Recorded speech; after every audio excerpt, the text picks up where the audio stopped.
नमस्कार पैरा शिक्षकों, आप सभी का स्वागत है एक बार फिर से आपका पैरासा चैनल बिहार बीपीएससी आरंभ बैच की नई कक्षा में। आज की कक्षा में हम बात करने वाले हैं क्लास 6 का विज्ञान, जिसका आज हम लोग कंप्लीट ऑब्जेक्टिव कवर करने वाले हैं इस वीडियो में। साथियों, वीडियो में शुरू से लेकर अंत तक बने रहिए और जो भी प्रश्न का जवाब जानते हैं कमेंट करके बताइए। साथियों, जितने भी प्रश्न हम लाए हैं इस वीडियो में आपके आने वाले बिहार शिक्षक भर्ती 4.0 यानी कि TRE 4 और 70वीं बीपीएससी दोनों एग्जाम के लिए रामबाण साबित होने वाले हैं। आइए वीडियो को करते शुरू। वीडियो शुरू करने से पहले यदि आपको वीडियो अच्छा लगे तो प्लीज़ वीडियो को लाइक कर दीजिएगा। चैनल पे पहली बार आए हैं तो एक सब्सक्राइब भी कर लीजिएगा। आइए देखते हैं आज का पहला प्रश्न। पहला प्रश्न कहता है, खाद्य पदार्थों के कितने मूल स्रोत हैं? खाद्य पदार्थों के 2 मूल स्रोत हैं। ऑप्शन हो जाएंगे इसका ए। बढ़ते हैं 2 की ओर। प्रश्न 2 कहता है, किसी भी भोजन को तैयार करने में जिन जिन पदार्थों का उपयोग होता है उसे क्या कहा जाता है? किसी भी भोजन को तैयार करने में जिन जिन पदार्थों का उपयोग किया जाता है उसे हम लोग कहते हैं संगठक। ऑप्शन हो जाएंगे इसका सी। चलिए प्रश्न बढ़ते हैं 3 की ओर। प्रश्न 3 कहता है, जंतुओं से प्राप्त होने वाले प्रमुख भोज्य पदार्थ कौन है? जंतुओं से प्राप्त होने वाले प्रमुख भोज्य पदार्थ दूध है, मांस है और अंडे हैं। ऑप्शन हो जाएंगे इसका डी, इनमें से सभी। चलिए प्रश्न बढ़ते हैं 4 की ओर। प्रश्न 4 कहता है, इनमें से कौन मत्स्य पालन कहलाता है? मछली पालन को हम लोग मत्स्य पालन कहते हैं। ऑप्शन हो जाएंगे इसका बी। चलिए प्रश्न बढ़ते हैं 5 की ओर।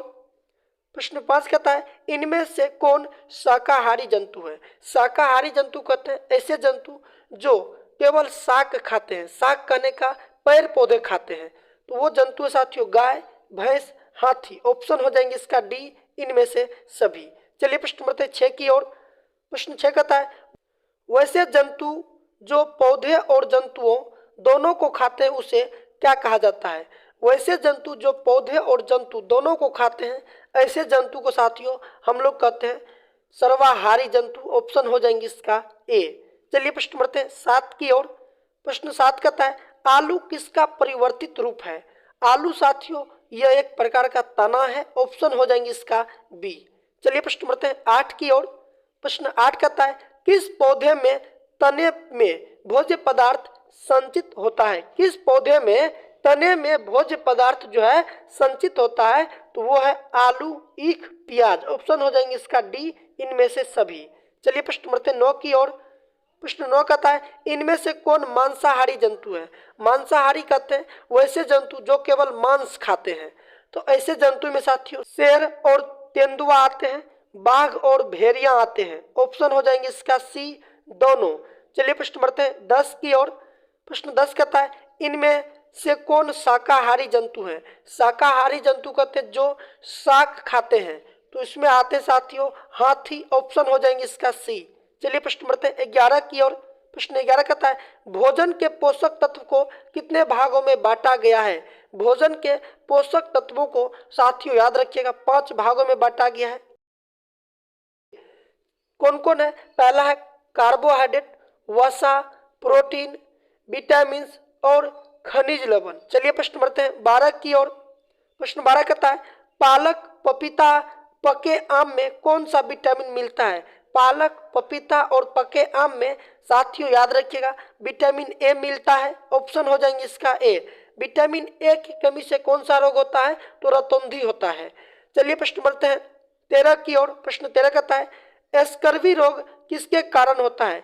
स्कर्वी रोग साथियों याद रखिएगा विटामिन सी के कमी के कारण होता है। ऑप्शन हो जाएंगे इसका सी। अच्छा, विटामिन बी की कमी से कौन सा रोग होता है? तो बेरी। अच्छा, एक और है, विटामिन डी की कमी से कौन सा रोग होता है? तो रिकेटस होता है। विटामिन ए से कौन सा रोग होता है? रतौंधी होता है। चलिए प्रश्न बढ़ते हैं 14 की ओर। प्रश्न 14 कहता है, पोषक तत्वों के अभाव के कारण होने वाले रोग को क्या कहा जाता है?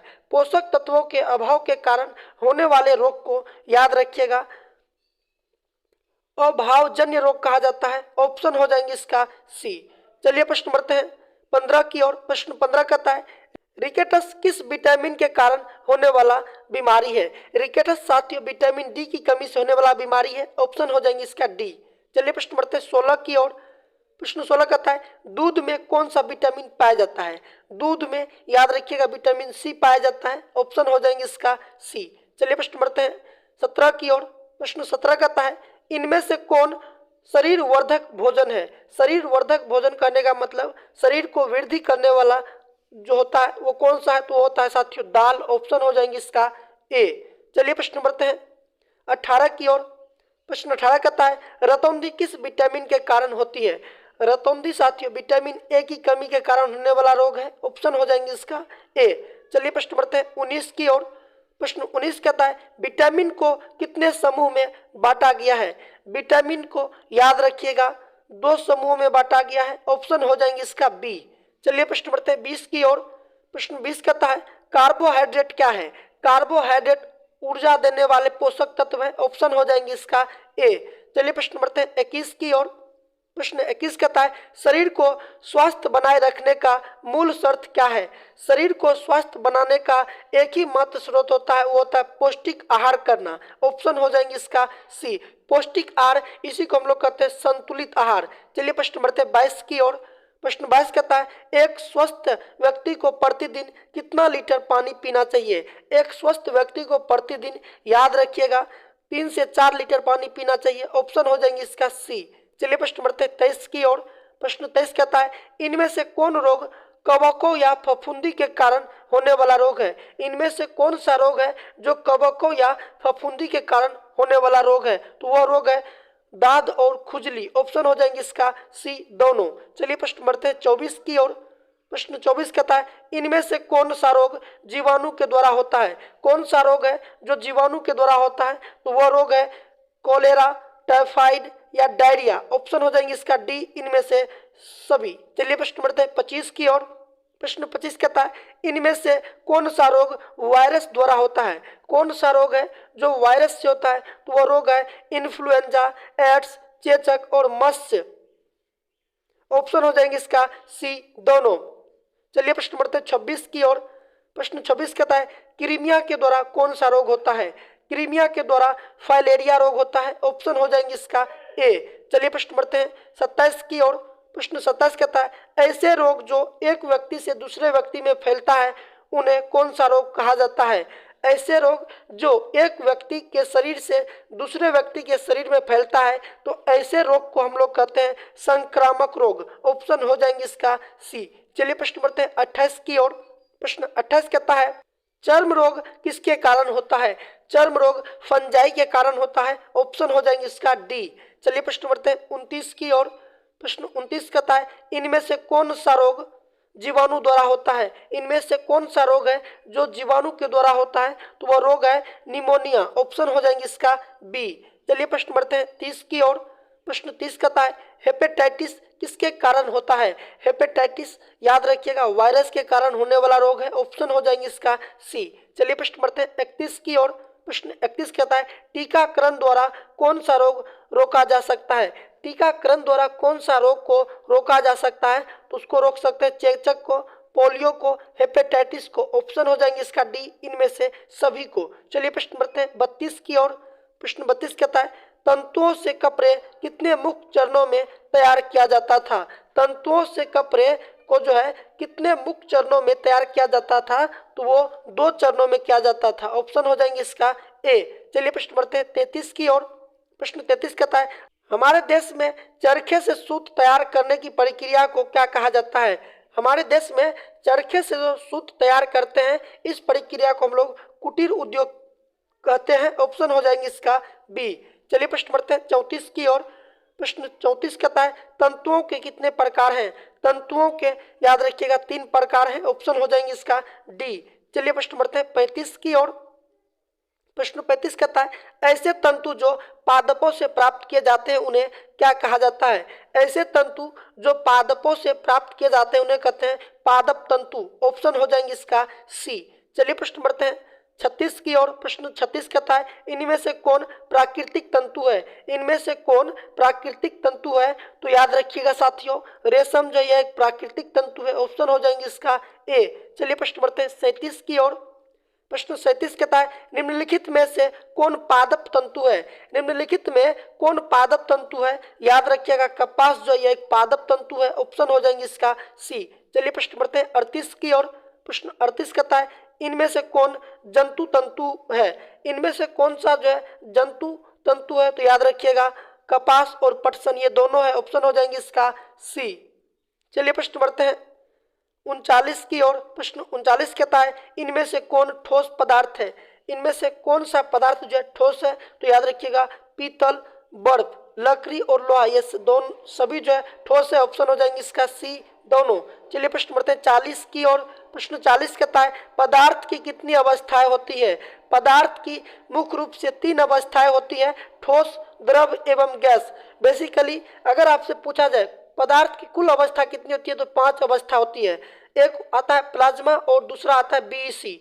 चलिए प्रश्न बढ़ते हैं 41 की ओर। प्रश्न 41 कहता है वे पदार्थ जो चमकते हैं क्या कहलाते हैं। वे पदार्थ जो चमकते हैं उसे हम लोग कहते हैं चमकीली पदार्थ यानी धुत्तीमान, ऑप्शन हो जाएंगे इसका बी। चलिए प्रश्न बढ़ते हैं 42 की ओर। प्रश्न 42 कहता है किसी ठोस पदार्थ को यदि चादरों या पत्रों में पीटा या दबाया जा सकता है तो उसे क्या कहा जाता है। उसे कहते हैं अघातवर्धीय पदार्थ, ऑप्शन हो जाएंगे इसका सी। चलिए प्रश्न बढ़ते हैं 43 की ओर। प्रश्न 43 कहता है वे पदार्थ जिसे आसानी से संपीड़ित या दबाया जा सकता है उसे क्या कहा जाता है। ऐसे पदार्थ को हम लोग कोमल पदार्थ कहते हैं, ऑप्शन हो जाएंगे इसका ए। चलिए प्रश्न बढ़ते हैं 44 की ओर। प्रश्न 44 कहता है इनमें से कौन पदार्थ जल में नहीं डूबता है। इनमें से कौन सा पदार्थ है जो जल में नहीं डूबता है, तो वह है कागज, ऑप्शन हो जाएंगे इसका सी। चलिए प्रश्न बढ़ते हैं 45 की ओर। प्रश्न 45 कहता है जिस पदार्थ को हम स्पष्ट रूप से नहीं देख सकते हैं उसे क्या कहा जाता है। जिस पदार्थ को हम स्पष्ट रूप से नहीं देख सकते हैं उसे पारभासी पदार्थ कहते हैं, ऑप्शन हो जाएंगे इसका ए। चलिए प्रश्न बढ़ते हैं 46 की ओर। प्रश्न 40 कहता है वे पदार्थ जिन्हें चुंबक आकर्षित करता है उन्हें क्या कहा जाता है। वे पदार्थ जिन्हें चुंबक आकर्षित करते हैं उन्हें कहते हैं चुंबकीय पदार्थ, ऑप्शन हो जाएंगे इसका सी। चलिए प्रश्न बढ़ते हैं 47 की ओर। प्रश्न 47 कहता है वे पदार्थ जिनमें ऊष्मा का स्थानांतरण एक स्थान से दूसरे स्थान तक आसानी से नहीं होता है ऊष्मा का क्या कहलाते हैं। वे पदार्थ जिनमें ऊष्मा का स्थानांतरण एक स्थान से दूसरे स्थान तक नहीं हो पाता है उसे ऊष्मा का कुचालक कहते हैं, ऑप्शन हो जाएंगे इसका ए। चलिए प्रश्न बढ़ते हैं 48 की ओर। प्रश्न 48 कहता है इनमें से कौन पदार्थ विद्युत रोधी होता है। इनमें कौन सा पदार्थ है जो विद्युत रोधी है, तो वह है प्लास्टिक, ऑप्शन हो जाएंगे इसका बी। चलिए प्रश्न बढ़ते हैं 49 की ओर। प्रश्न 49 कहता है इनमें से कौन वस्तु ऊष्मा का चालक है। इनमें से कौन वस्तु जो है ऊष्मा का चालक है, तो वह है पेंसिल, ऑप्शन हो जाएंगे इसका सी। चलिए प्रश्न बढ़ते हैं 50 की ओर। प्रश्न 50 कहता है निम्नलिखित में से कौन पदार्थ कोमल है। निम्नलिखित में से कौन सा पदार्थ है जो कोमल है, तो मोमबत्ती, ऑप्शन हो जाएंगे इसका ए। चलिए प्रश्न बढ़ते हैं 51 की ओर। प्रश्न 51 कहता है वैसे पदार्थ जो 2 या 2 से अधिक शुद्ध पदार्थों को किसी भी अनुपात में मिलाने से बनता है उसे क्या कहा जाता है। तो ऐसे पदार्थ को याद रखिएगा मिश्रण कहा जाता है, ऑप्शन हो जाएंगे इसका ए। चलिए प्रश्न बढ़ते हैं 52 की ओर। प्रश्न 52 कहता है सोना किसका मिश्र धातु है। सोना याद रखिएगा तांबा और चांदी का मिश्र धातु है, ऑप्शन हो जाएंगे इसका सी। चलिए प्रश्न बढ़ते हैं 53 की ओर। प्रश्न 53 कहता है इस विधि के द्वारा भारी ठोस से हल्के ठोस को अलग किए जाते हैं, तो याद रखिएगा ओसाना विधि से, ऑप्शन हो जाएंगे इसका डी। चलिए प्रश्न बढ़ते हैं 54 की ओर। प्रश्न 54 कहता है जल को विलायक और चीनी को क्या कहते हैं। जल को यदि विलायक कहा जाता है तो चीनी को हम लोग विलय कहते हैं, ऑप्शन हो जाएंगे इसका डी। चलिए प्रश्न बढ़ते हैं 55 की ओर। प्रश्न 55 कहता है निम्नलिखित में से किस द्रव में कौन मिश्रण नहीं है। याद रखिएगा साथियों चीनी जो है, ऑप्शन हो जाएंगे इसका ए। साथियों ये था क्लास 6 का विज्ञान जिसका आज हम लोग कंप्लीट ऑब्जेक्टिव कवर किए हैं इस वीडियो में। वीडियो आप लोगों को कैसा लगा कमेंट करके बताइए। वीडियो अगर आप लोगों को अच्छा लगा हो तो प्लीज़ वीडियो को लाइक कर दीजिए। चैनल पे पहली बार आए तो एक सब्सक्राइब कर लीजिए, साथ में वीडियो को दोस्तों के साथ शेयर कीजिए। फिर लाने वाले हैं कक्षा 6 का ही पार्ट 2 विज्ञान का ऑब्जेक्टिव क्वेश्चन। तब तक के लिए जय हिंद।